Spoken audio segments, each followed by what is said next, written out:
देखो, Japan is one of the highest holders of US bonds. China होता था the biggest holder of US bonds, उन्होंने तो bonds बेच बेच के गोल्ड में अपने आप को टर्न कर लिया। ठीक है, अब जापान में क्या होता था, नेगेटिव इंटरेस्ट रेट होते थे। अब नेगेटिव इंटरेस्ट रेट का मतलब क्या, कि फ्री हो गई बोरोइंग कॉस्ट, तो धड़ाधड़ पैसे बोरो करो। आप फाइनेंशियल इंस्टीट्यूट हो, आप बोरो करो, आप सरकार हो, आप बोरो करो, कुछ भी। ठीक है, तो इतना फ्री फ्लो ऑफ पैसा बन गया था। तो जापान के लोग क्या करते थे, वहां पे जो बड़े बड़े फाइनेंशियल इंस्टीट्यूट से जापान से पैसा उठाते थे।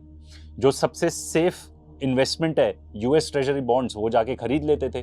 कुछ भी नहीं करना, ऐसे ही 4.5% 5% कुछ अराउंड कमा लिया। एंड सिर्फ यूएस में ही नहीं, जापानीज इन्वेस्टमेंट्स पूरे दुनिया भर में कई कई जगह की गई हैं। अब आज के डेट में जो जापान में बॉन्ड की यील्ड है वो हो गई है 2.7%। इसका मतलब सस्ता पैसा, चीप जापानीज मनी अब अवेलेबल ही नहीं है, पूरी दुनिया के लिए अवेलेबल नहीं है।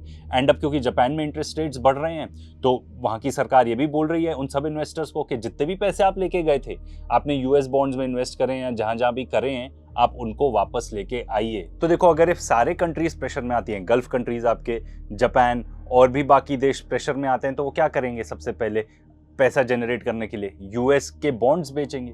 अब यूएस बॉन्ड्स जब बिकेंगे तो क्या होगा, आपको अगर बायर्स चाहिए और उन बॉन्ड्स के लिए, तो आपको इंटरेस्ट ज्यादा देना पड़ेगा। तो अमेरिका में जो बॉन्ड्स हैं उसके रेट बढ़ेंगे। अमेरिका में सारी चीजों के इंटरेस्ट रेट्स, चाहे आपकी मॉर्गेज हो, कार लोन हो, सब कुछ इन बॉन्ड्स के रेट पर ही डिपेंडेंट है। तो अगर मान लो यूएस डॉलर के बॉन्ड के रेट्स बढ़ते हैं, तो ऑल अक्रॉस द इकोनॉमी सबके interest payments will go up a lot, मतलब सबको इतना ज्यादा ब्याज देना पड़ेगा। और सबसे ज्यादा फर्क तो यूएस की गवर्नमेंट को पड़ेगा, क्योंकि उनका खुद का जो लोन है वो है $40 ट्रिलियन। तो जब भी पैसे चाहिए होते हैं सरकार को इतने सारे, ठीक है, जैसे कि यूएई को बचाना है, तो अब कोई ऐसा तो है नहीं कि गोल्ड खरीदा जा रहा है उसके अगेंस्ट उतनी ही करेंसी प्रिंट हो रही है। वो तो बस बटन दबाते जाते हैं, बटन दबाते जाओ, पैसे निकालते जाओ।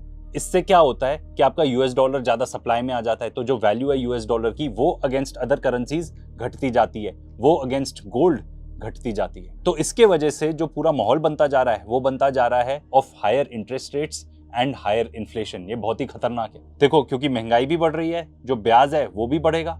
एज अ रिजल्ट पैसे बचेंगे ही नहीं बाकी नॉर्मल कंजम्पशन करने के लिए।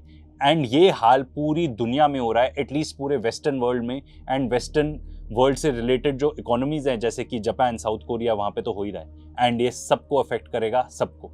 देखो, जब भी ऐसी अफरा तफरी होती है, इतना केओस होता है, तो उसके साथ बहुत सारे चेंजेस भी होते हैं। एंड ग्लोबल सिक्योरिटी आर्किटेक्चर में तो हमको ये चेंजेस ऑलरेडी दिख रहे हैं। यूएस अब अकेली सुपर पावर बचेगी नहीं। यूएस हो सकता है लिमिटेड हो जाएगा to the western hemisphere. Middle East के अंदर भी बहुत बड़ा शिफ्ट देखने को मिल सकता है। एंड एशिया के अंदर जहां हम रहते हैं, इसके तो साइंस में भी ऑलरेडी हमको दिखने चालू हो गए हैं, ताइवान के साथ।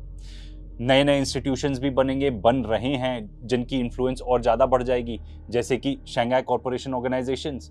जो जितने भी वेस्टर्न इंस्टीट्यूशंस हैं सच एज आईएमएफ, उनको रिप्लेस कर देगा एससीओ या कोई और पर्टिकुलर ऑर्गेनाइजेशन। स्पेशली अगर ये क्राइसिस और लंबे टाइम तक कंटिन्यू करती है, तो लोगों का डिस्ट्रस्ट बढ़ेगा यूनाइटेड स्टेट्स ऑफ अमेरिका के ऊपर। उनके जितने भी एलाइज हैं सब सफ़र कर रहे हैं आज के डेट में, चाहे वो गल्फ कंट्रीज हो, क्योंकि बेचारे कुछ बेच नहीं पा रहे, पैसा आ नहीं रहा, जापान, साउथ कोरिया, ये सब के सब। एंड ईरान ने क्लियरली बोल दिया है कि जो स्ट्रेट ऑफ हॉर्मूज है ना, वो हमारे एडवर्सरीज के लिए क्लोज्ड है।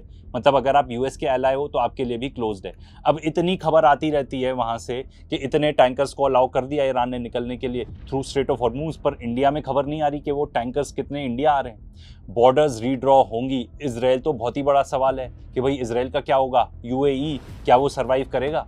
ये तो इंडिया के दो सबसे बड़े एलाइज हैं। यूएई का क्या होगा? लोग तो इतनी तक बात करते हैं कि ओमान के अंदर मर्ज हो सकता है। यूक्रेन, वी ऑलरेडी नो कि कितने ज़्यादा प्रॉब्लम में है यूक्रेन। एंड जब यूएई को इतनी ज़्यादा प्रॉब्लम है, तो जो बाकी दो छोटे छोटे किंगडम्स है, कुवैत, बहरीन, उनका क्या होगा? देखो, अभी तक जो माहौल था ना, स्ट्रेट ऑफ हॉर्मूज बंद था, फिर भी बहुत सारा ऑयल स्टोरेज में रखा था, बहुत सारे ऑयल टैंकर्स ट्रांजिट में थे। अब आज की डेट में स्थिति है कि जो रिजर्व है ऑयल का, वो सारे देशों में कम होता जा रहा है। उदय कोटक की स्टेटमेंट याद है ना? बेसिकली जो असली पेन है वो आएगा, जल्द ही आएगा, अगर ये मैटर रिजॉल्व नहीं होता तो। देखो, चेंज तो आना है, ये तय ही है। कितना बड़ा आएगा, कितने रैपिडली आएगा, ये कोई भी नहीं कह सकता।